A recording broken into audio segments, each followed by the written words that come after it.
lot to us because when we first started working on it, it was just around the time of the Florida shooting, and it highly relates to it. So all that we ask is that when you're listening, you just take every word and note into consideration and apply it to what's going on around you, and not just in this school, but all the way around the country, because it has a very impactful message. So thank you.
By being here in this auditorium right now, each and every one of us is a part of a much larger national movement seeking for reform for gun laws right now.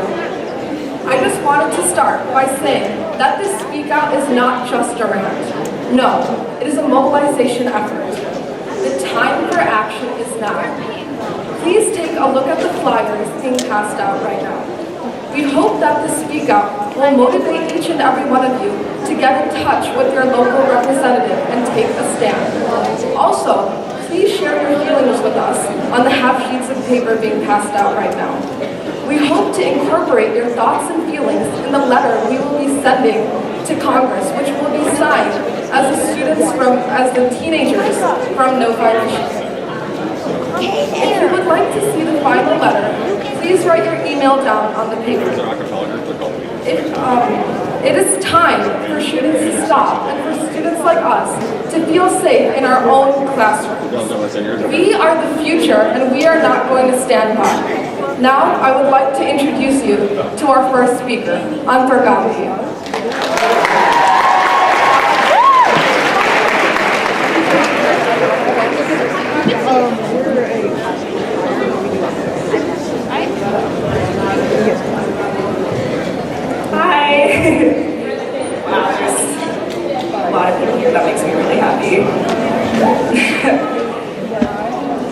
So I want to start off by saying that I'm pretty sure a lot of people here have a sibling, right? Raise your hands. Who has a sibling? Yeah. And who has a younger sibling? Yeah, see? About a third of us at least. You probably fight a lot, right? Argue every day. But deep down, you really, really love them. Last week, my baby sister turned 4. She's the cutest thing you'll ever meet. She has these big gray eyes, you know, with a sense of wonder in them every single day. Being 4 is something big, you know. It means she's gonna start going to preschool next year. But, you know, the sad truth is, instead of being happy for her, I'm scared. Not of her growing up too fast, not of me seeing her loss, but of something far, far more morbid. I'm scared of another Sandy Hook.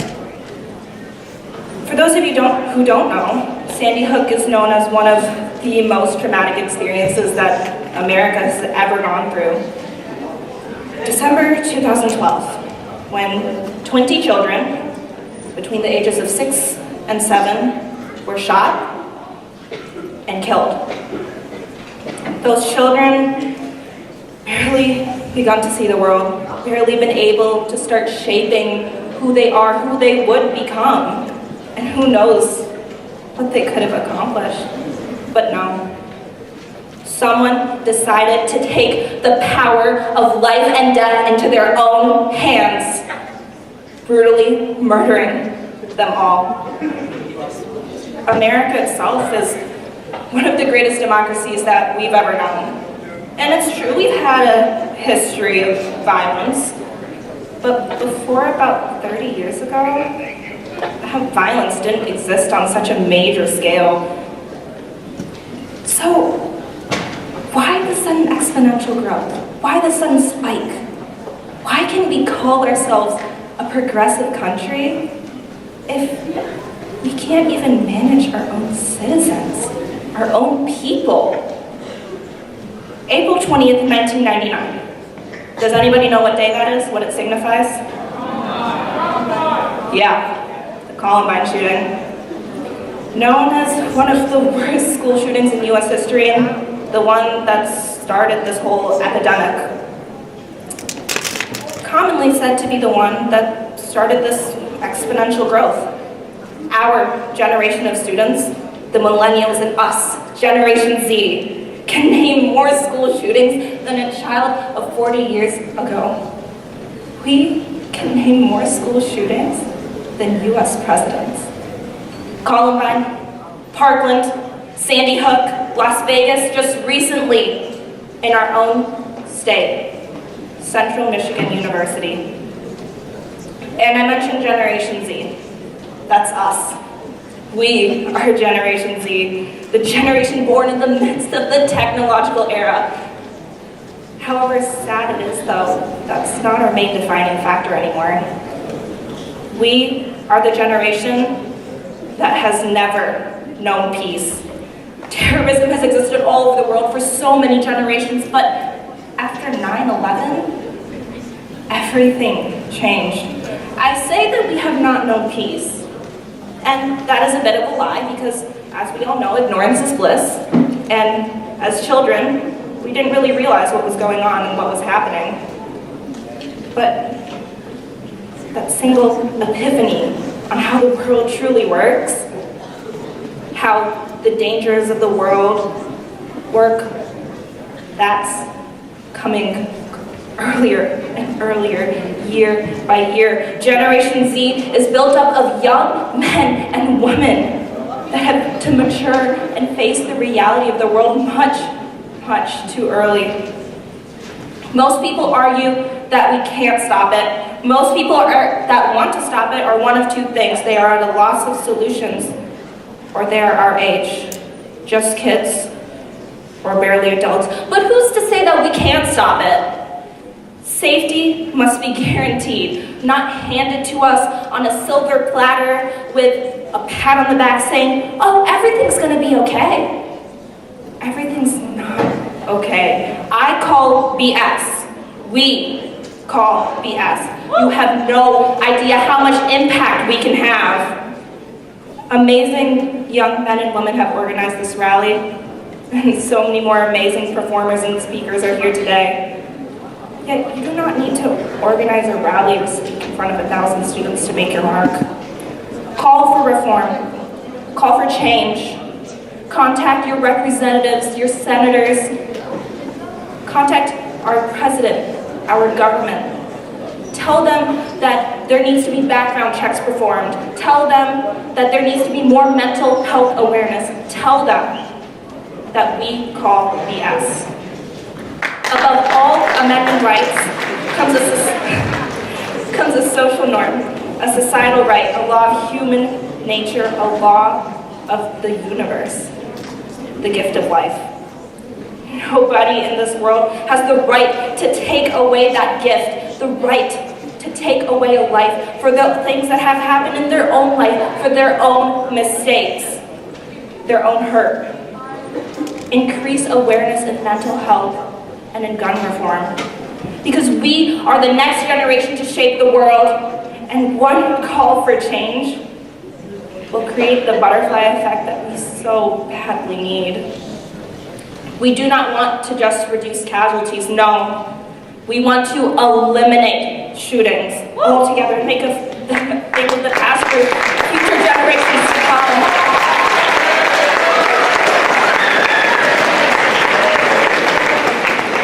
We want our siblings, our friends, our family to be safe.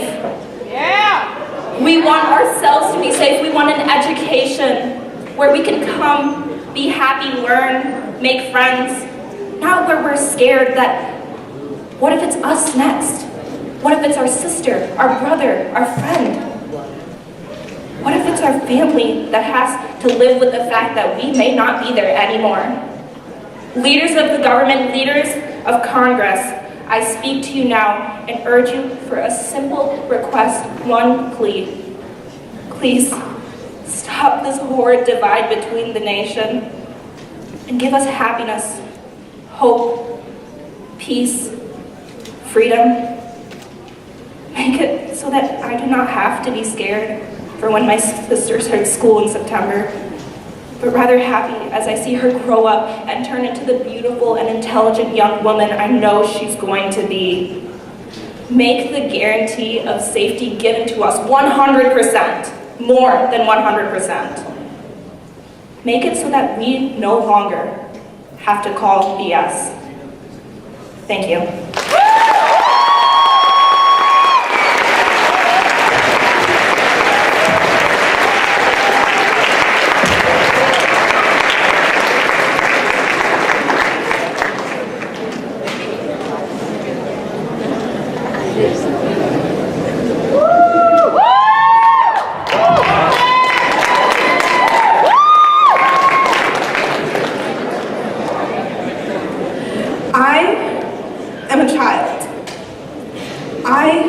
Child of war.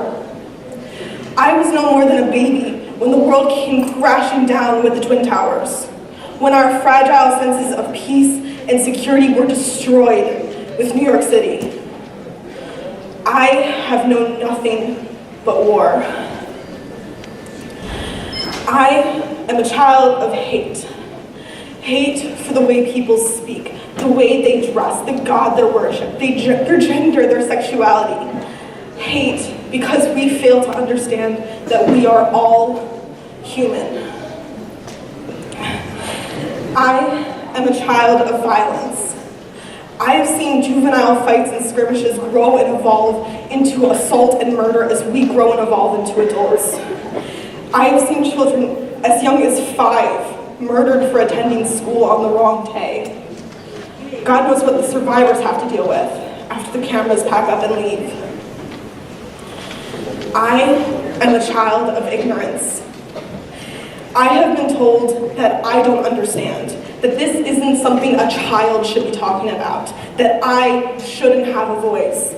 I have been ignored and forced out of conversations that don't concern me. And now, we have lost 17 more lives. 17 friends, siblings, children, parents. It could have been us. It still could be us. But I can change this. For those who yesterday wrote me off as too young, too immature, too ignorant, I have been listening. I have learned lessons that you have never had to face. I have found my voice, and now you have to listen. Woo! Be afraid. Be very afraid. We will be the voice of change. We will be the voice of peace. We will be the voice of tolerance, of acceptance, of love. We will be the ones that end violence.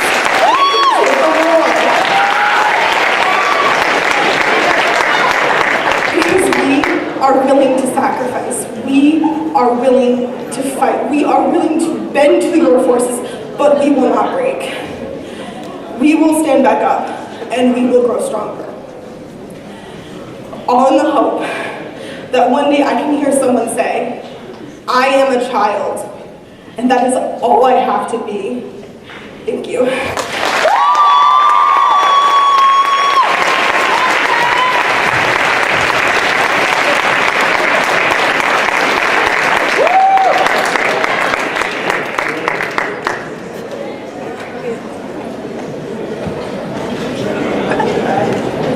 When we threaten power, we're crisis actors.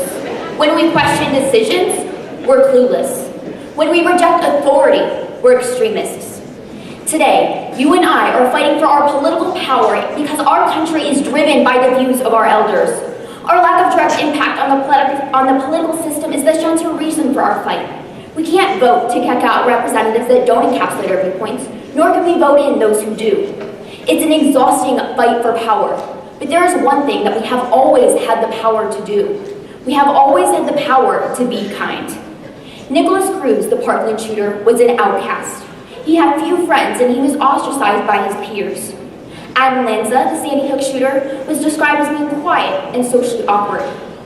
Dylan Bennett-Cologne, the Columbine shooter, wrote in his journal about suicide, explaining, quote, I swear, I'm like an outcast and it feels like everyone is turning against me. The other day, a boy at our school, bullied because of his stutter, sat down at a table full of people. Immediately, the table was empty. Yesterday, I went into the bathroom after lunch. A girl, carrying her lunchbox, walked out of the bathroom stall.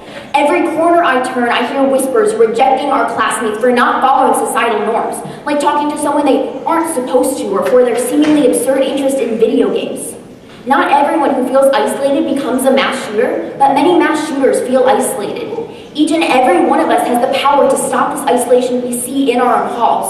We can lead our friends and accept the gesture that the boy with the stutter made. We can invite the girl who eats lunch in the bathroom to sit with us at our own tables. Before joining those whispers we hear in the hallways, we can recognize that it's easy to judge, but it's more difficult to understand. Understanding and patience. Through judging, we separate, but through understanding, we unite. It doesn't take political power to be kind, but kindness can prevent tragedy. Thank you.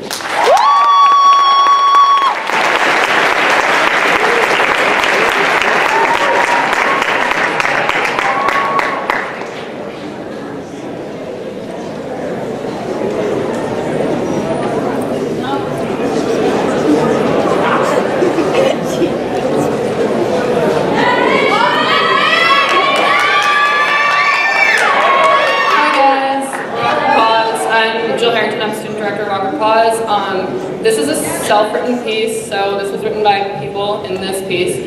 And we just want you to know before we start that most of these lines are real quotes from people who were affected by the Florida shooting. So just prepare yourself for that. Thank you. I woke up that morning like it was any other day. I was really excited for my lesson plan, so I tried to get to work as fast as I could. It was Valentine's Day. My girlfriend and I planned on going out to a nice dinner. The only thing getting me through school anymore was remembering that I've finally committed. In a few months, I'd be a swimmer at the University of Indianapolis. We were in last hour and the fire alarms went off, so my classmates and I did what we normally did during fire drills. We walked out of the classroom. All of a sudden, Gunshots. Screams. I didn't know what to do. Regardless of any amount of training, nothing could have prepared me for this. I just told my kids to get back in the classroom. Coach Weiss threw himself in front of us so we wouldn't be hit by the bullets. He died the same way that he lived, putting himself second. Then, silence. My best friend was bleeding on the ground next to me. I didn't know what to do. She didn't make it. My husband, probably the best man that I ever. I couldn't believe what was happening. I always heard things about school shootings, but I never would have thought Parkland, Florida would be next. It makes me sick to my stomach to see students who go to school armed with backpacks and pencils lose their lives. The police escorted us out of our classrooms. Blood pooled on the ground. How am I supposed to come back here if I'm just going to keep having flashbacks of seeing my friends lying dead all around me? After 2 weeks, we finally got back to school. The first 4 periods were heart-wrenching. Classes that I loved, I just couldn't talk. I just put my headphones in. I'll never see these hallways the same way again. The days just don't feel real anymore. When we got back to class and saw his empty chair, the whole class started crying. Once you see that person gone, it gets real.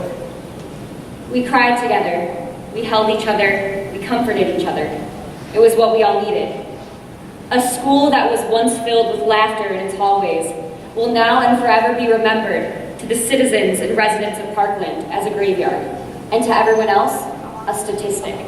17 people Dead. My girlfriend. My baby brother. Friends. Family.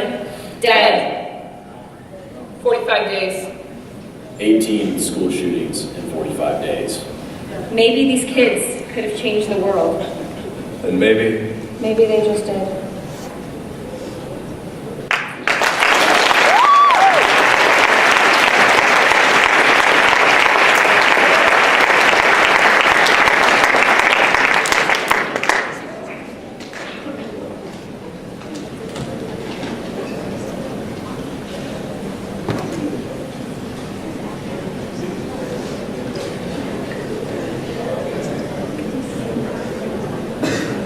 A well-regulated militia, being necessary to the security of a free state, the right of the people to keep and bear arms shall not be infringed.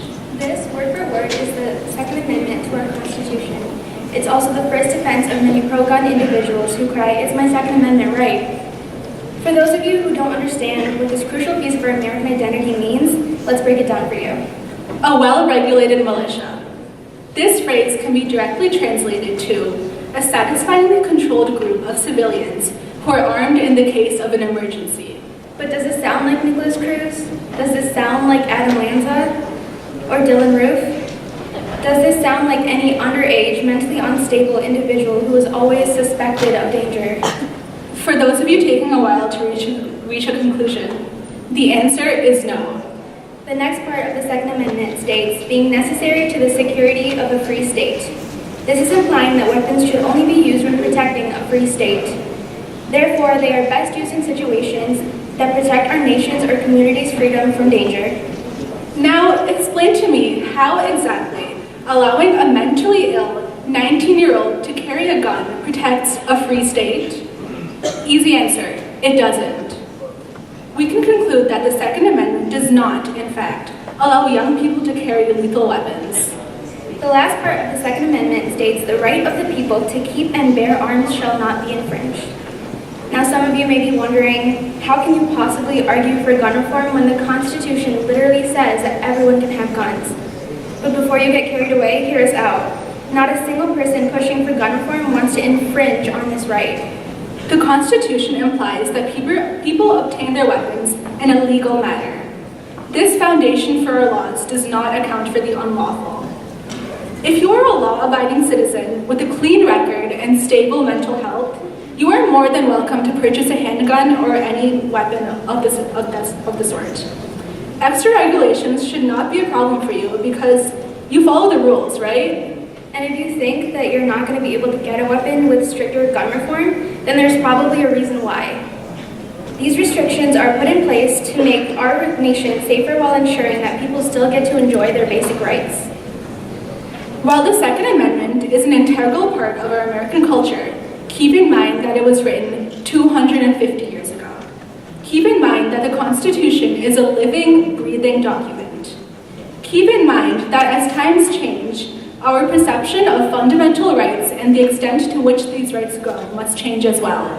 Now, with the Second Amendment defense out of the way, let's talk about the fact that some individuals believe that they need guns for self-defense. Okay, fine, have your guns. But if you get to protect yourself with a gun, then there should be measures in place for people like me who would rather not walk around with a lethal weapon. For example, you really do not need an AR-15 that can shoot at enough force and speed to kill, say, 17 people in minutes. You definitely don't need an AR-15 for hunting either. So with so many other types of guns out there, why do you need the most deadly, most vicious ones? All we want is to feel safe. Is that too much to ask for? And we would feel a whole lot safer if we couldn't walk into the nearest grocery store and buy a weapon. We need things to change, and the only way to spark that change is to make our demands loud and clear for our representatives. So, we demand extensive background checks and waiting periods before gun purchases. We demand required safety training for gun owners. We demand a ban on gun sales to mentally unstable individuals and known criminals.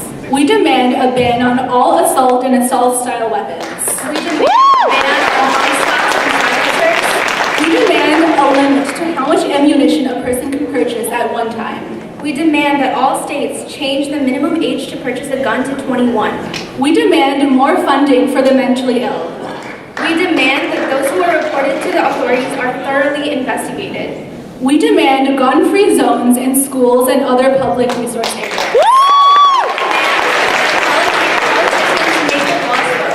And not for the NRA. We demand that you restore the sense of safety that these mass shootings have taken away from us. We demand that you do something to stop us from being massacred. We demand that you listen to us. We demand that you do your job.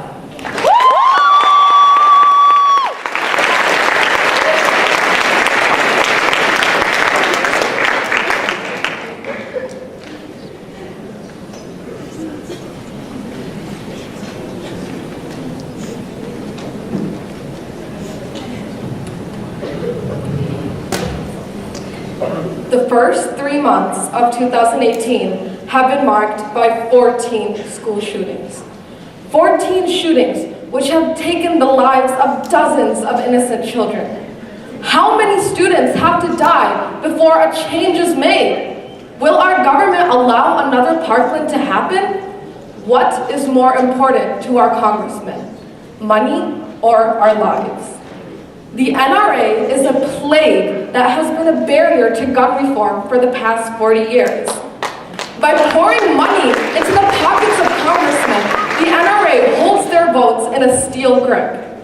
The only thing the NRA cares about is making money, and how do they do this?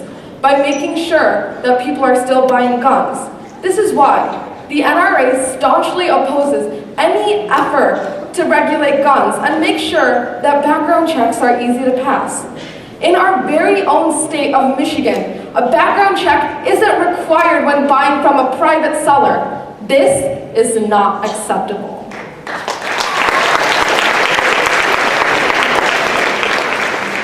Nicholas Cruz, the Parkland shooter, was legally able to acquire a semi-automatic rifle. However, if a proper, more in-depth background check had been taken place, officials and authorities would have realized that Cruz, a boy who had been reported dozens of times to the authorities, should never have had possession of a firearm, nevertheless an AR-15. Our demand is that assault and assault-style weapons should be banned because, as Senator Nelson said, an AR-15 is not for hunting, it's for killing. They said there would be change after Columbine. They said there would be change after Virginia Tech, after Sandy Hook and Red Lake and Northern Illinois University and the University of Texas. But every attempt at reform has been stopped by the NRA and their checkbook. So today, we're going to band together with our brothers and sisters in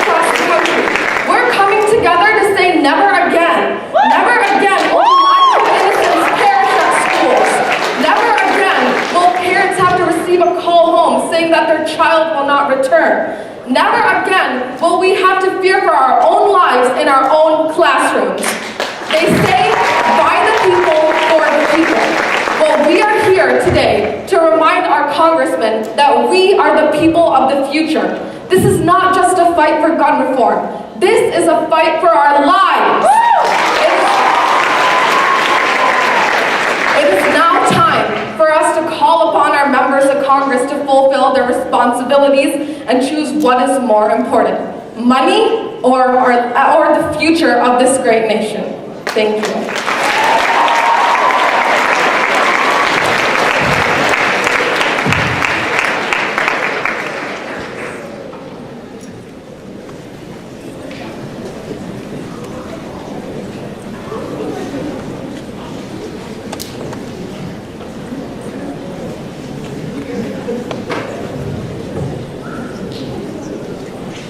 Some people say that everything is fine the way it is. That we don't need change because everything is fine. But everything is not fine. We are losing precious lives due to mass school shootings. Those lives could have been the next Ben Franklin or Rosa Parks, the next Michael Jordan or Vera Wade. They could have been. But now we'll never know. And that's a scary thought. And because we are scared and we are hurting, we are attempting instant fixes. Countless people have voiced support for arming teachers. Like you and I, all they want to see is children safe. But this is a flawed solution. We cannot combat violence with more violence. We cannot live when there's a gun around every corner. That takes a toll on people's mental health. Students learning would suffer if they believe that their teacher sees them as a threat. Teachers teaching would suffer if they believe that they must decide between friend or foe. Paranoia could set in, knowing that they might have to kill someone one day, perhaps one of their own students. A gun is a responsibility that majority of people simply cannot handle. But why don't we arm them, you might ask? Training someone to make rational decisions with a gun under high pressure would take years. Years that police and soldiers have, but teachers don't. We should be focusing on, we should be allowing trained professionals to protect our schools, not teachers.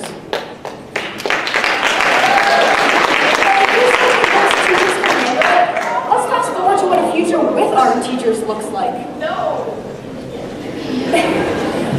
We lost our nurturing environment that teachers worked so hard to build because students couldn't focus on growing when they were afraid of dying. We live in fear because we couldn't trust the people we were supposed to trust. We lost our humanity because we thought everyone was evil. Should our solution really be this detrimental to society? Are we willing to stray so far from home to the point where we are lost? I don't think that we should. We should find the solution that works for everyone. We will find a way to stop mass shootings from ever happening again. But that will take rational, sustainable action. And there's nothing rational about arming the people who try to prepare children for the next phase in their life. That isn't their job, and we shouldn't make it their job. We will need change, and it's going to be hard. But there's a vision to never see another mass school shooting in the United States. I want to feel like schools is just as safe as their homes, that they have someone they can trust and confide in. I want to see no one sitting alone at lunch. I want to see a smile on someone's face as their peers cheer them on. I want to see proper mental health care for those who need it. I want to see our constitutional rights protected while combating fear. I want to see people taking action to make this vision reality. This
Guys, I know what I'm doing. I know what I'm doing. Okay.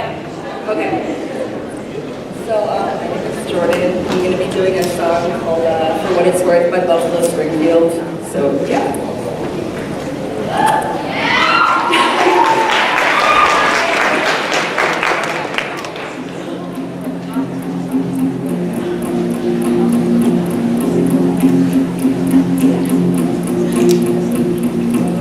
There's something happening here.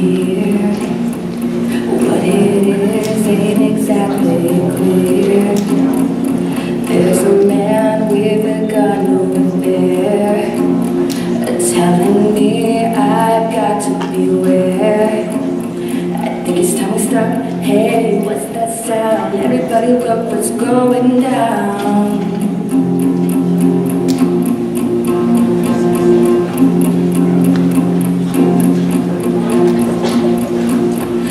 Battle lines being drawn.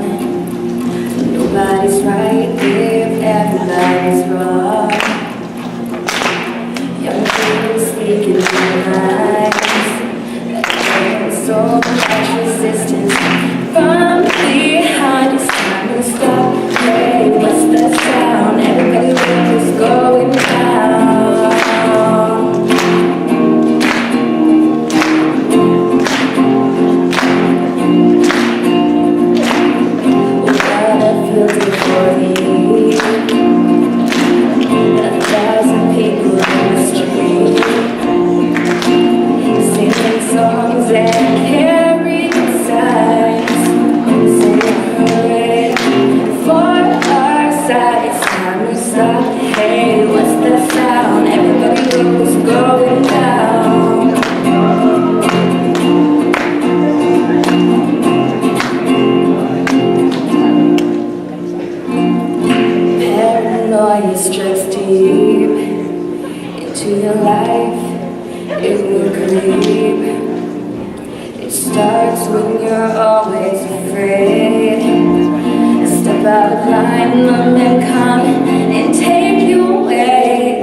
One more speaker. Weston's on his way up to the stage.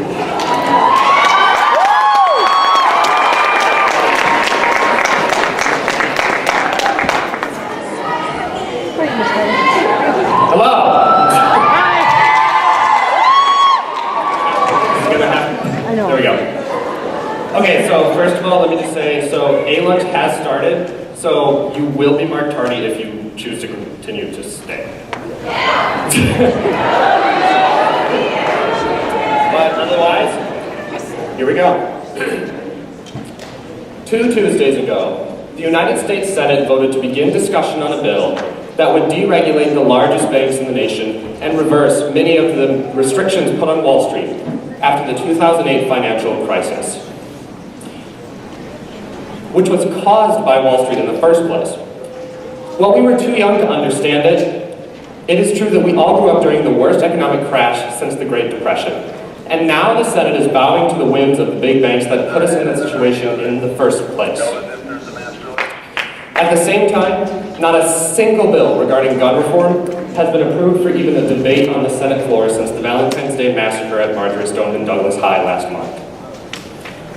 In asking for change to this nation's gun laws, in asking that we simply prevent someone from getting a weapon of war and killing 17 high schoolers again, we have upset the major corporations that manufacture those weapons of war.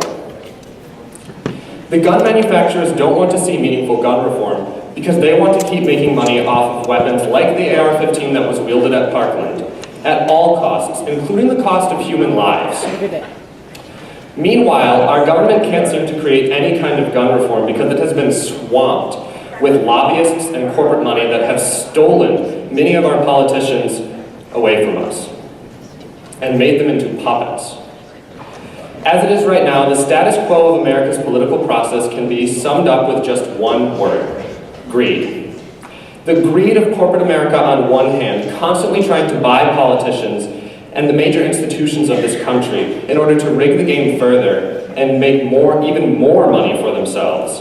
And the greed of politicians, on the other hand, who have allowed themselves to be bought in order to ensure that they maintain power. This has created a situation where the vast majority of Americans and their demands for the common good to be upheld has been left out of the political process, and the interests of the major corporations, including the gun manufacturers, are being put above all else. These interests are very powerful, so powerful that it can make fighting for real change seem pointless. In 1890, Susan B. Anthony became the leader of the National American Woman Suffrage Association. She, along with the countless other suffragettes, fought to get America's women the right to vote, to allow American women to participate in the most fundamental part of any democratic society. Back then, Anthony and the suffragettes faced powerful interests too. They were fighting against most of the male population, half of the country that is, and against the entire social order, the very fabric of the day. And yet, they won. The 19th Amendment was ratified in 1920, and now all of the girls in this room have the right to vote.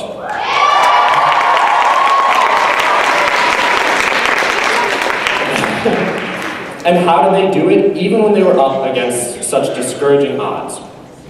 Simply put, they never gave up. No matter how hard it would have been to get to equality, they would have fought hard enough to get there. We must keep this in mind in our struggle today. Yes, the interests of the major corporations and their institutions like the NRA that flood Washington with campaign donations are discouraging. But their money doesn't put politicians into office. We, the people, no matter how young we may be, are the sole decider of who will be in control of our government. And we have the power to mobilize. After today, we must all find a way to ensure that our government looks out for the common good by ending easy access to assault-style weapons. And we must be aware of the fact that apathy and inaction on our part will not create that government. We must throw our support, whether that be via voting or volunteering or donating or simply spreading awareness, behind candidates that are transparent and support and are vehemently behind meaningful gun reform. We must continue to protest by walking out of schools and rallying in the streets, even when there hasn't been a recent tragedy. We must keep in mind that we are not too young to understand these issues, and that many of us will decide the course of the next 2 years in November, and many more of us will decide who the next president of the United States will be in 2020. We must have faith that this generation will take control of its own future. We must acknowledge that we are the people, we the people are powerful when we can come together, and only when we do come together. And most importantly, we must never give up. Enough is enough.